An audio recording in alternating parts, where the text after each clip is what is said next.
네, 국내 최대의 풍수 컨설팅 회사로서 풍수 전문가가 만들어낸 진짜 제대로 된 풍수 액자를 저희가 판매하고 있습니다. 그리고 저희 액자뿐만 아니라 이 풍수 액자라는 거 집안에 어떤 그림을 걸면 좋은지 안 좋은지에 대해서도 계속해서 이야기를 드리고 있습니다. 굳이 저희 복바라기 사라는 의미 아닙니다. 다만 여러분들의 집안에 좋은 운이 들어올 수 있는 그런 액자, 그리고 여러분들의 집안의 균형을 깨뜨릴 수 있는 그런 나쁜 액자에 대해서는 알고 가시라라는 의미로서 많은 액자들에 대해서 이야기를 드리고 있습니다. 자, 오늘은 그 액자에 대한 영상들을 한번 모아봤습니다.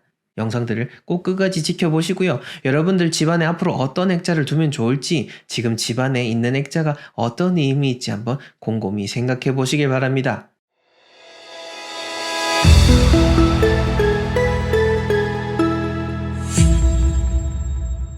저는 국내 최대의 풍수 컨설팅 회사인 머치동 컴퍼니 대표 머치동입니다. 얼마 전 저희 두 번째 책이죠. 돈이 모이는 재물운의 진실에서도 이 액자에 대한 이야기를 상세히 다루어 보았습니다. 자, 본격적인 영상 보시기 전에 각종 도서 구매, 강의 신청, 컨설팅 신청 원하시는 분들은 하단 고정 댓글 링크 참조해 주시면 되겠습니다. 네, 나를 가난하게 만들고 우리 집 가난하게 만드는 첫 번째 그림은 바로 이 외로움을 나타내는 액자들입니다. 외로운 거. 지금 사진을 제가 나이버에서 하나 따왔는데요. 확대하다 보니까 잘 안 보이는데 이렇게 황량한 눈밭에 사람 하나 이렇게 쓸쓸하게 걸어가고 있습니다. 이런 외로움 액자들이 있는데요. 저희 집에도 지금 제가 사진을 못 올렸는데 무심코 사고 나서 보니까 여자 하나가 창밖을 막 바라보고 있는 이런 외로운 액자였던 겁니다. 뭐 그래서 그런지 그것 때문에 좀 나쁜 일이 있는 것 같기도 했었고요.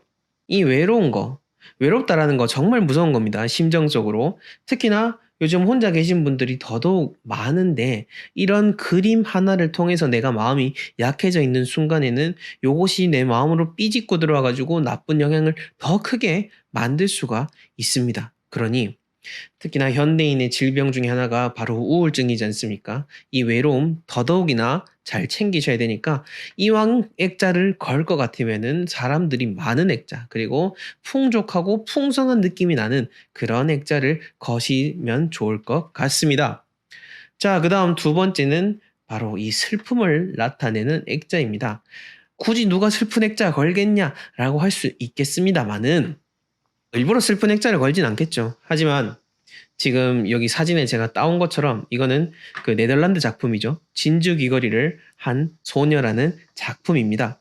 1600년대 네덜란드에서 요하네스 페르메이르라는 화가가 그린 작품입니다. 이것을 보고 이게 슬프냐라고 생각을 할 수도 있겠습니다. 그림이라는 게 보는 사람마다 좀 추상적이지만 말이죠. 하지만 제가 드리고 싶은 메시지는 바로 슬픔을 느낄 수 있는 액자라면은 이왕이면 피하시는 게 좋다. 아무리 좋은 유명한 이런 명화라 하더라도 말이죠. 그 다음 세 번째 작품은 바로 이 흉폭한 거에 대한 작품입니다. 요거는 1900년대 그 피카소가 그린 작품입니다. 게르니카라는 이름인데요. 그 1930년대에 그 스페인에 있는 한 부족 마을의 수도가 게르니카였는데 이 게르니카가 독일 나치에 의해서 처참하게 그 민간인들이 학살되는 그 장면을 피카소가 확인을 하고 그림을 그린 작품이 바로 이 게르니카라는 그림입니다. 뭐 그림에서 언뜻 보셔도 여러분들 아시겠지만 이렇게 사람 몸이 잘려져 있고요. 표정도 다 기괴하죠. 동물, 사람이 막 얽혀 있어가지고 팔다리가 다 나눠져 있습니다. 해석하는 거는 사람마다 다르겠지만은 어찌됐건 간에 이 작품이 여러 가지 사람의 몸이 찢겨져 있는 표현을 나타낸다라는 거, 아무리 명화라 하더라도 우리 집안에 이런 슬픔을 느끼게 하는 것이 있으면은 당연히 안 되겠죠. 이런 흉폭한 액자들 아무리 명화라 할지라도 여러분들 꼭 잘 주의하시고요. 편안함을 느낄 수 있는 그런 액자를 마련하시길 바라겠습니다. 자, 그 다음 네 번째는 바위와 관련된 것입니다. 그 바위는 오행상으로 봤을 때 금을 나타내고 뾰족뾰족한 것을 나타냅니다. 우리가 산에서 그 청와대 뒤에 있는 산을 해석을 할 때 이금치사라고 해서 금이 사람을 내리치는 그러한 의미를 나타내는 건데 집안에 있는 이 바위 액자도 그런 나를 치는 흉기가 될 수 있는 그 흉한 기운을 불러올 수 있다라는 거 여러분들 잘 기억하셔가지고 이왕이면은 바위 액자보다는 다른 좋은 풍경 있는 거 골라가지고 하시면 좋을 것 같습니다. 제가 좋은 액자들도 또 다른 컨텐츠에서 예전에 말씀드린 거 있으니까 그거 참고하시면 되겠습니다. 그 다음 다섯 번째는 요즘 요거 디자인이라고 해가지고 이렇게 그 한 그림을 이렇게 짜갈라 가지고 세 개, 뭐 네 개, 다섯 개 이렇게 하는 곳이 있습니다. 갈라진다는 거는 하나에서 갈라지기 때문에 좋은 의미는 아닙니다. 하나에 온전한 게 좋지 않겠습니까? 자, 여러분들 이왕이면은 사과 하나를 받는 게 좋지 반쪽짜리 사과 아니면은 3분의 1로 이렇게 쪼개진 사과 받으면은 기분이 좋을까요? 아닐 겁니다.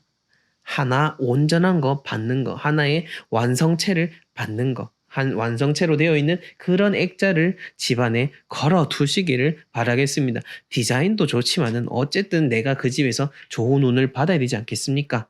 그 다음 여섯 번째, 추상화에 대해서는 정말 이게 사람들 생각이 다 다릅니다. 어떤 분들은 뭐 사진을 막 수십 장을 저한테 보내가지고 이 중에 뭐가 낫습니까? 라고 얘기하는 경우도 있는데 사실 이거를 또 그렇게 명확하게 딱 해가지고 하나 골라라고 하면은 저도 못 고릅니다. 왜냐면은 제 생각이 있기 때문이죠. 그렇다 하더라도 제가 이 영상을 통해서 메시지로 말씀드릴 수 있는 거는 누가 봐도 일반적으로 봤을 때 어지러움을 느낄 수 있는 액자. 그거는 좋지 않다라는 겁니다. 추상화라고 해도 뭐 칸딘스키 작품이라든지 이렇게 되게 딱딱딱딱 정형화되어 있는 깔끔한 작품들도 있습니다. 있지만은 그거 아니고 지금 제가 요 작품은 이거 기억이 안 나는데 작품인지 뭔지 모르겠습니다. 여튼간에 요런 추상화 등 이왕이면 깔끔한 거 하시고 어지러운 거는 하지 마십시오. 어지러우면은 보는 사람 마음도 산란합니다. 왜? 옆에 사람이 왔다 갔다 하고 있으면 아이고 정신 사납다 이러지 않습니까? 그거와도 마찬가지입니다. 집안의 기운도 깔끔한 거 보고 있고 정돈된 거 보고 있으면은 더 좋은 그런 정돈된 기운이 쌓이게 되는 겁니다. 그 다음 일곱 번째는 바로 뾰족한 겁니다. 앞에 바위에서도 말씀을 드렸죠. 그 바위는 금을 나타내기 때문에 나에게 충이 될 수가 있는 거고 뾰족한 것도 비슷한 의미입니다. 이렇게 뾰족한 부분이 좀 많은 그림들은 이왕이면은 삼가하시는 게 좋다라는 거 꼭 기억하시길 바라겠습니다. 그 다음 여덟 번째로는 탁한 액자입니다. 이거 요즘 젊은 사람들도 사진 찍는 게 유행이라 가지고 정말 많은 그 포토샵들이 생기고 있습니다.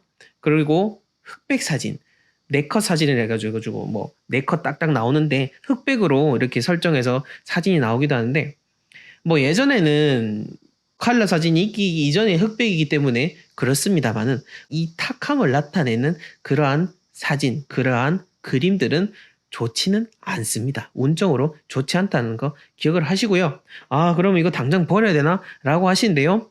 판단은 여러분들이 하셔야 됩니다. 제가 일일이 그거 다 어떻게 버리십시오, 버리지 마십시오 하는 거는 그거는 맞지 않는 거고요. 저도 하다못해 이렇게 가끔 네컷 사진 찍어가지고 흑백으로 있는 사진이 가지고 있습니다. 하지만 저는 버리진 않습니다. 그냥 그게 좋지 않다라는 것을 알고 있고 그것을 집안에 많이 두지는 않는다라는 거, 그 점 참고하셔서 여러분들도 삶에 적용하시면 되겠습니다. 자, 그 다음 이 영정사진, 이거 정말 사람들 댓글 많이 답니다. 많이 여쭤보시고요. 근데 저도 부모님이 있고 위에 조상님이 있는 입장에서 봤을 때 이미 돌아가신 나를 정말 지극히 아껴주셨던 우리 부모님, 우리 할아버지, 할머님 사진 버리라라고 말씀드리기 어렵습니다. 그냥 원칙적으로 말씀을 드리는 겁니다. 돌아가신 분이 있는 그 사진에는 그런 나쁜 기운, 이미 생과 사가 갈렸습니다. 내 심정적으로는 애틋하고 안타깝고 항상 그리운 고마운 사람이지만은 살아있는 세상, 살아있는 사람이 사는 집에 그런 돌아가신 분과 관련된 물건들, 사진들이 있으면은 그만큼 나쁜 기운이 붙을 수가 있기 때문에 원칙적으로는 좋지 않다라고 말씀을 드리는 겁니다. 자, 이 사진이라는 것도 현대사회에 들어와서 사진이 생기게 됐는데요. 사진이 있기 이전에 우리가 한번 생각을 해봅시다. 우리 조선시대라든지 옛날 사람들, 만약에 이 돌아가신 분들의 사진이 의미가 있다라고 할 것 같았으면은 집집마다 그림을 다 그려놨을 겁니다. 사진은 그리지 못하더라도 우리 조상님의 얼굴 한 번쯤은 남겨놨을 법도 한데 근데도 이상할 정도로 남아있는 게 거의 없습니다. 거의 없다라는 거. 그만큼 돌아가신 분들 생과 사가 다르다라는 거 우리 조상님들은 다 아셨기 때문에 그렇게 남겨놓지 않았던 겁니다. 집에 뭐 그렇다고 해서 다 버리라 이건 아니고요. 정말 간직하고 싶으시면은 고이 한 켠에 모셔놨다가 정말 생각날 때 그때 한 번씩 꺼내보면서 그 예전 그 모습을 그리시는 것으로 만족하시는 게 어떨까라는 생각이 듭니다. 네, 우선 우리가 영정사진이라는 것이 옛날에는 있었을까라는 거에서부터 한번 시작을 해보겠습니다. 이거에 대해서 먼저 생각을 해야지 앞으로 지금 제가 말씀드리는 것들을 더 잘 이해하실 수가 있는데요. 자, 저는 늘 그렇게 생각을 합니다.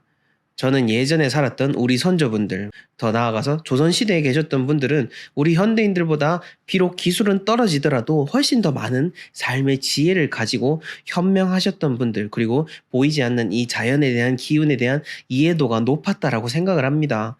만약에 그런 분들께서 진짜 영정사진, 돌아가신 분들에 대한 사진을 남겨놓는 거에 대해서 그것이 좋은 쪽으로 생각을 하셨다라면은 아마 남겨두셨을 거라고 추측이 됩니다. 하지만 그때는 뭐 사진기도 없었을 뿐더러 사진기는 없지만은 또 진영이라고 해서 이렇게 그림을 그려가지고도 남겨놓으실 수 있었을 텐데 그렇게 하지 않았던 이유는 분명 우리 옛 선조분들께서는 생과 사가 다름을 분명 거기에서 명확하게 인지를 하셨던 거죠. 그러다 보니 돌아가셨던 분들에 대해서는 또 그 순간 생과 사가 달라지는 순간 이별을 하고 또다시 새로운 삶을 시작하실 수 있도록 보내드리는 거, 그러한 지혜를 가지고 있었을 거라 제가 추측을 해 봅니다. 물론 뭐 왕이라든지 이게 신분이 높았던 분들은 일부 이렇게 남아 있는 것이 있지만은 대다수의 수많은 양반분들도 보면은 그렇게 남아 있는 것이 지금 많지가 않습니다.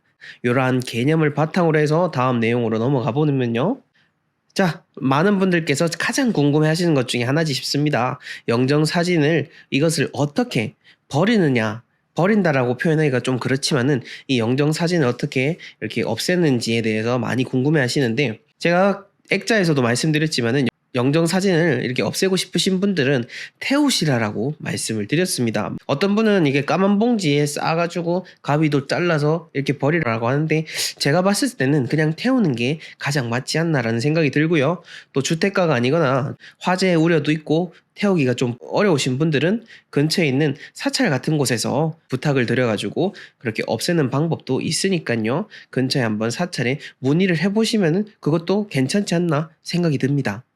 그리고 이왕이면은 돌아가신 조상님들에게 또 매년 예를 표하는 백중이라고 하죠. 1년 중에 하루가 있는 그 백중에 맞춰서 해가지고 연락을 드리면 될 것 같고, 만약에 이제 집에서 한번 태워서 없애보고자 하시는 분들이 계신다라고 한다면은 추천드리진 않습니다만은 가급적이면은 이런 뭐 화장실이라든지 주방이라든지 이런 곳에서도 뭐 태우지는 않으시는 게 낫습니다. 그냥 어디 공터나 밖에 나가가지고 태우시거나 주택가 같으면은 마당에서 태우시면 되니까요. 그게 아니면은 네, 집안에서 그렇게 불결한 곳은 태우지 않는 게 맞습니다. 자, 그다음 세 번째로 이걸 또 궁금해 하시는 분들이 계시는데요. 제사 때 영정 사진을 꼭 올려야 되는지 말이죠. 우선 저희 집 같은 경우에는 제사 때 영정 사진은 올리지 않습니다. 그리고 생각보다 많은 집에서 영정 사진을 올리지 않는 분들이 계시는데요. 영정 사진을 두시는 분들도 계시겠지만은 또 안 두시는 분들도 많기 때문이죠. 그러니 꼭 제사 때 둬야 된다, 안 둬야 된다. 그거는 집집마다 그냥 분위기에 맞춰서 결정하시면 되고요. 여기에 대해서 너무 고민하실 필요는 없을 것 같습니다. 그리고 보통 우리가 영정사진이라고 하면은 이제 돌아가셨을 때 사용을 하는데 그때 썼던 영정사진은 보내버리는 게 맞습니다. 왜냐? 그 또 장례를 치르면서 있었던 그러한 기운들도 존재하다 보니까 그때 썼던 영정사진은 태워버리시고 또다시 새롭게 이렇게 모시고 싶으신 분들은 그냥 새로운 사진으로 준비를 하시는 게 더 나으실 겁니다. 그 다음 네 번째로 이 영정 사진을 둔다라고 가정을 했을 때 집안에 어디에 두면 좋냐라고 여쭤보시는데요. 자, 사람이 사는 이 양택에서는 양택 3류라고 있습니다. 아시는 분들도 계시겠지만은 양택에 있어서 가장 중요한 세 곳, 바로 현관과 안방과 주방이고 현대 풍수에 들어서는 거실까지 포함이 돼서 양택 사요라고도 불리워지는데요. 이 네 곳은 우리 집의 운을 주관하는 가장 중요한 공간 중에 한 곳입니다. 그리고 운, 좋은 것이라고 하면은 보통 이런 음과 양으로 굳이 구분을 하자면은 양의 기운을 가진 곳이죠. 그런 곳에 이 음한 성격을 가진 영정 사진을 두는 것은 그렇게 좋은 것은 아니다라는 것을 생각하시면 되겠습니다. 요거를 바탕으로 해서 영정 사진은 창고라든지 옷방이라든지 어떤 짐을 두는 그러한 공간에, 또 그렇다고 해서 너무 패대게 쳐주시면 안 되시고요. 그건 아니고 그냥 사진첩에 고인 모셔가지고 이제 영정 사진 혹은 돌아가신 고인분의 그것만 있는 사진만 곱게 한 켠에 깨끗하게 잘 보관해 두시면 되겠습니다. 또 막 너무 돌아가신 분 사진이라고 해서 막 구석에 처박아 놓거나 먼지가 쌓이면은 그 자체로 오히려 더 나쁜 그러한 기운이 모여들 수 있으니까요. 그 점 유의하시는 게 좋을 것 같습니다. 자, 다섯 번째로는 이것도 요즘 정말 많이 여쭤보시는데요. 그러면 이 돌아가신 분 핸드폰 속에 있는 사진은 어떻냐라고 합니다. 사실 우리가 전통 풍수가 현대로 내려오고, 그리고 요즘 들어서 풍수 인테리어라는 측면에서 봤을 때 여러 가지 고민을 많이 하시고, 저도 이렇게 영정 사진에 대해서 말씀드리지만은 뭐 핸드폰 속에 사진을 두면 좋냐 안 좋냐 이거에 대해서까지 제가 이게 좋다 맞다라고 판단드리기는 어렵다라는 측면을 이해해 주시면 좋을 것 같고요. 만약에 저라면은 핸드폰 속에 이제 돌아가신 분의 사진을 그렇게 많이 두진 않을 것 같습니다. 한두 장 정도는 두겠죠. 한두 장 둘 수는 있겠지만은 이렇게 막 다 남겨두진 않을 것 같고요. 그리고 배경화면까지 지정하는 거는 잘 모르겠습니다. 그래도 뭐 하고 싶으신 분은 하셔도 되는데 저 같으면 안 할 겁니다. 근데 제가 하는 생각이 맞다라고는 말씀을 드리지 않으니까요. 여기에 대해서는 여러분들께서 알아서 판단하셔도 좋을 것 같습니다. 자, 그다음 여섯 번째로 돌아가신 분과 함께 있는 사진은 어떻게 하면 좋냐라고 또 여쭤보십니다. 자, 여기에서도 제가 먼저 말씀드리면은 저 같으면은 돌아가신 분과 함께 있는 사진은 집에서 정리를 할 것 같습니다. 가족분과 함께 찍었던 사진 같으면은 따로 그 전용으로 사진첩을 만들어서 놔두거나 아니면 대부분의 사진은 태우든지 해서 정리를 할 것 같고요. 그러니 여러분들도 집안에 이제는 고인이 되신 그런 가족분들과 함께 있는 그런 사진들 같은 경우에는 이왕이면은 정리하신 게 좋지 않나라고 조심스럽게 말씀드려 봅니다. 자, 이렇게 영정 사진에 대해서 쭉 얘기를 다 드리고 나면은 꼭 또 한 번씩 이런 거 여쭤보십니다. 아니, 외국에서는 집에 보면은 돌아가신 분들, 뭐 심지어 뭐 위에 할아버지까지 두고 그렇게 사는데, 잘 사는데 뭐 우리나라만 왜 그러냐라고 하시는데요. 자, 우선은 저도 솔직히 잘은 모르겠습니다. 외국의 운에 대해서까지 제가 어떻게 명확히 알겠습니까? 하지만 외국과 한국을 일률적으로 비교하는 것은 맞지 않다라는 것까지는 말씀을 드릴 수가 있습니다. 그리고 상식적으로 만약에 접근을 해보자면은 우리가 보통 영화 같은 거 보면은요, 특히 서양의 이런 근대의 배경으로 한 공포 영화 보면은요, 꼭 집안에 으스스한 장면이 나올 때는 돌아가신 이 조상님들 사진이 쫙 이렇게 배경으로 비춰집니다. 자, 이게 무의식적으로도 그렇게 사람들이 으스스하다라는 것을 인정을 하고 가는 거죠. 이게 그냥 으스스하다라고 표현이 되지만은 이걸 조금 더 운에 대한 개념으로 봤을 때는 이런 음한 기운, 나쁜 기운이 섞여 있을 수 있다라는 것을 우리 일반인들도 다 인정을 하고 우리 무의식적으로 깔려져 있다라고 볼 수가 있는 겁니다. 그러니 일반적인 상식으로도 그렇고 무조건 한국과 외국을 절대 일률적으로 비교하시는 것만큼 어리석은 판단도 없습니다. 그리고 우리나라의 토양은 제가 늘 말씀드리지만은 세계 그 어느 곳과도 비교할 수 없는 정말 충만한 기운이 있는 곳이 바로 우리나라입니다. 그렇기 때문에 우리나라 사람들이 어려운 일이 있어도 잘 극복을 했었고 지금도 세계적인 인물들이 정말 막 쏟아져 나오는 게 다 우리나라의 토양 덕분인 겁니다. 자, 요 점을 잘 염두에 두셔가지고 외국과 비교하지 마시고요. 앞으로 우리나라 문화는 어떻게 만들어 나갈지에 대해서 함께 고민해 보는 게 더 건설적이지 않을까라고 생각해 봅니다. 가족 사진 첫 번째 내용입니다. 바로 우리가 액자를 거는 거에 있어서 우선은 기본 마인드부터 갖춰야 되는데요. 이 기본 마인드가 뭐냐? 액자라는 것을 우리 집안에 두었을 때 어떠한 기운에 대한 영향이 있냐라는 건데요. 액자 하나를 두는 것으로 해서 갑자기 모든 것이 다 잘 된다라고 생각하는 것은 여러분들이 그런 생각은 지양을 해야 됩니다. 그러니까 그런 생각은 갖지 않는 것이 맞습니다. 이게 어떻게 비유를 할 수 있냐면요. 이미 엉망인 재료와 엉망인 레시피를 통해서 만들어진 요리를 그 요리에다가 뭔가 마법의 가루 하나만 넣었더니 갑자기 기가 막히게 맛있는 음식이 됐다라고 하는 것과 똑같습니다. 이미 집안 전체 구조라든지 풍수적인 입지라든지 여러 가지가 다 안 좋은데 이 액자 하나 딱 걸어놨더니 갑자기 우리 집안의 모든 일이 다 잘 되기 시작했다. 이거는 맞지 않다라는 겁니다. 제가 늘 말씀드리죠. 풍수 인테리어는 비보의 개념으로 적용을 하시는 겁니다. 그러니 오늘 제가 말씀드린 이 내용들은 정말 좋은 내용이고 여러분들에게 도움이 됩니다. 하지만 이것 하나로 모든 것인데 다 바뀔 수 있다라고 한다면은 오히려 여러분들이 다른 유혹들에 쉽게 넘어갈 수 있기 때문에 그래서 제가 말씀을 드리는 겁니다. 자, 이러한 생각을 바탕으로 해서 가족 사진과 관련돼서요.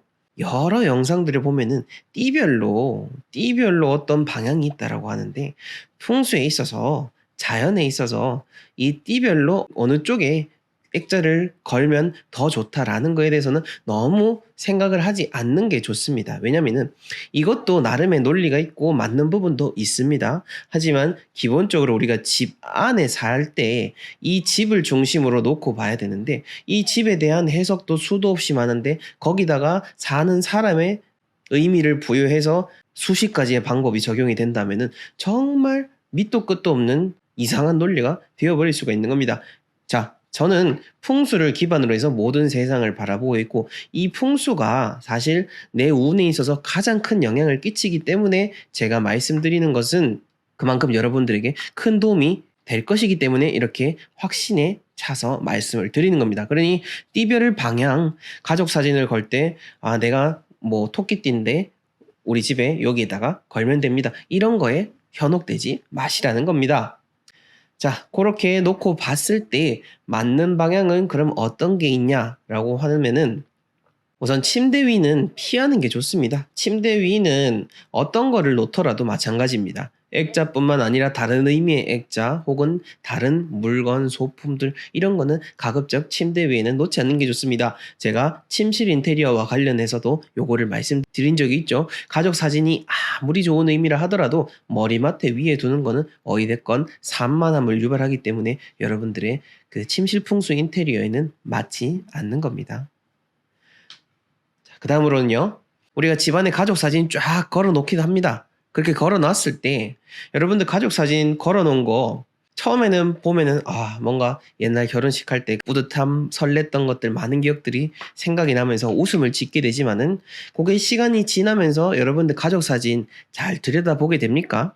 잘 안 그렇게 되죠. 이게 세월이 지나면서 점차 감정도 무뎌지고 여기 걸어 놨다라는 거에 대해서 인식을 잘 안 하게 됩니다. 그리고 지금 제가 중요하게 말씀드리고 싶은 거는 여러분들이 화가 나거나 기분이 나쁠 때 가족 사진을 보게 됩니다. 오히려 역으로 기분 좋을 때는 잘 안 보게 되고요. 이렇게 기분 나쁠 때 바라본다라는 거, 기분 나쁠 때 내가 사랑하는 사람이 담겨있는 그 모습을 본다라고 하면은 당연히 좋지 않습니다. 비록 액자라고 하더라도 내 모습, 내 사랑하는 사람의 모습이 담겨 있습니다. 즉, 나와 비슷한 기운을 가지고 있는 그러한 물건일진데 내가 거기에다 부정적인 생각을 투영하게 된다면은 그 가족에게도 똑같이 반사가 돼서 나쁜 생각이 전해질 수가 있기 때문에 가족 사진 걸어놨으면은 기분 좋게 바라보시고요. 혹시나 불화가 있다 하더라도 다시 가족 사진 보면서 좋았던 기억을 떠올리시면서 한 번 더 상대방을 이해하는 마음을 갖는 것이 진짜 가족 사진을 걸어놓는 그 의미라는 것을 기억하시면 좋을 것 같습니다. 자, 그렇다면은 가장 좋은 위치는 어딜까요? 멋지동이 추천하는 우리 집안의 가족 사진 둘 때 가장 좋은 위치는 바로 거실과 안방입니다. 거실은 우리 집안의 모든 가족의 기운이 어우러지는 공간입니다. 그러니 가족 사진 자체를 둠으로 해가지고 또 더 가족의 기운이 모이는 것을 도와주는 그러한 역할을 하기 때문에 거실에 가족 사진 두는 것이 가장 좋습니다. 대부분의 가정이 다 그렇게 하시죠. 그 이외에 뭐 화장실에 둔다든지 뭐 다른 이상한 데 둔다든지 이건 당연히 상식적으로 우리가 안 해야 되는 것 중에 하나지 않겠습니까? 화장실에 가족 사진 두는 분들 아마 없을 거라고 생각이 듭니다. 당연한 이야기를 하려는 게 아니고요. 거실은 그러는 운적인 조화가 이루어진다라는 거. 그리고 안방 같은 경우에도 모든 기운이 일어나고 또한 많은 에너지가 생성되는 공간입니다. 그것을 도와줄 수 있는 역할을 하는 게 바로 가족 사진이기 때문에 가족 사진은 안방과 거실 중 여러분들이 두고 싶은 곳에 두시면 됩니다. 자, 그러면은 거실에는 또 어느 곳에 두면 좋냐라고 지역적으로 여쭤보시는 분들 계신데 너무 세부적으로 들어가실 필요는 없고요. 거실 안에서 여러분들이 편하신 곳에 두시면 되고 지금 저기 사진에 있는 것처럼 소파 위에 두시는 경우도 많으니까요. 요것도 괜찮고 어찌됐건 여러분들 편안한 곳에 두시면 되겠습니다. 자, 그다음 6번째로는요. 한 번씩 이제 뭐 계절이 바뀐다든지 해가 바뀐다든지 하면은 집안의 가구 배치도 바꾸게 되고 액자의 위치도 바꾸게 됩니다. 하지만 이렇게 이동할 때 여러분들이 꼭 주의하셔야 될 것 중 하나가 바로 이 삼살 대장군이라는 겁니다. 삼살 대장군과 관련돼서도 제가 이사방향 영상에서 말씀을 드렸죠. 그거 잘 참고를 하시고요. 삼살 대장군은 무조건 가려야 되는 방향 중 하나입니다. 그러니 가족 사진을 옮길 때 이 삼살 대장군 방향에 딱 걸린다? 그러면은 안 옮기는 게 맞습니다. 자, 혹자는 이 삼살 대장군은 이제 현대에 들어서는 지킬 필요가 없다라고 이런 말씀을 하는 분들도 계십니다. 한데 저는 그렇게 생각을 합니다. 자, 태초에 나무가 있었습니다. 그 나무가 지금 시간이 지나니까 사람이 됐습니까? 아니죠. 나무는 나무고요. 사람은 사람입니다. 시간이 지나도 그 본질적인 의미는 절대 변하지 않는다는 겁니다. 이처럼 삼살 대장군이라는 것도 음양오행의 이치에 있어서 우리가 태초부터 있었던 그 방향의 의미에 대해서 해석을 해놓은 겁니다. 그럼에도 불구하고 이걸 지키지 말라고 하는 거는 저는 잘 모르겠습니다. 그렇게 했을 때 잘 될 수 있을지 말이죠. 제가 추측컨대 그렇게 말씀하시는 분들은 기본적인 풍수에 대한 그 원칙을 처음부터 제대로 적용을 하지 못하니까 그 이후에는 삼살 대장군이란 걸 적용을 해도 오차가 나는구나 이렇게 생각을 하게 되니까 삼살 대장군 지키실 필요 없습니다 라고 이야기를 하는데요. 만약 처음부터 제대로 풍수의 원리 적용해서 집을 바라보고 그 다음에 삼살 대장군을 적용을 한다면은 딱 틀리면 틀린 거 맞으면 맞는 거 이게 딱딱 걸리게 됩니다. 걸리게 되는데 잘못돼 버리니까 그렇게 어긋나 버리게 되고 그것을 일반 사람들에게 이야기를 해버리면은 일반 사람들도 그게 진짜인 줄 알고 나도 모르는 화를 당하는 겁니다. 그러니 요거 삼살 대장군 꼭 지키셔서 가족 사진 이동을 하시길 바라겠습니다. 자, 그 다음 7번째로 돌아가신 가족이 있는 사진 그럼 어떻게 하면 좋냐라고 많이들 말씀하십니다. 얼마 전 영정사진과 관련된 컨텐츠에서도 제가 말씀을 드렸었죠. 이제 그전에는 함께 지내던 가족이 갑자기 돌아가셨을 때 그때는 이제 가족 사진 안에 고인이 담겨져 있는 겁니다. 그 고인이 담겨져 있는 사진은 가급적이면은 정리를 하시는 게 좋습니다. 라고 제가 말씀을 드렸죠. 왜냐? 생과 사가 이미 갈려버렸고요. 아무리 가족이라 하더라도 이미 돌아가신 분의 모습이 담겨져 있다라고 하는 것은 산 사람들이 사는 집과는 이미 기운의 충돌이 일어나기 때문에 그래서 좋지 않다는 겁니다. 제가 이렇게 정리하시는 게 좋습니다 라고 하니까 오히려 또 되려 아니 내 가족이었던 사람과 담겨져 있던 사진을 다 버리란 말이냐 라고 하시는데요. 정보에 대한 판단과 적용은 여러분들 스스로 하시면 되고요. 저는 정리를 하시라라고 했지 버리라 라고 말씀을 드리진 않았습니다. 그리고 저라고 하더라도 돌아가신 그 가족이 있는 사진은 몇 장 정도는 남겨놓을 겁니다. 몇 장 남겨놓고 생각이 날 때 그리울 때마다 꺼내서 한 번씩 돌아보고 또 그렇게 추억을 하겠지만은 너무 집안에 이렇게 막 액자마다 다 걸려 있고 사진도 많이 있고 하는 것은 좋지 않기 때문에 제가 말씀을 드리는 겁니다. 그러니 돌아가신 가족이 있는 사진이 있다라고 한다면은 여러분들 잘 고민해 보시고 잘 판단하셔서 적용을 하시면 되겠습니다.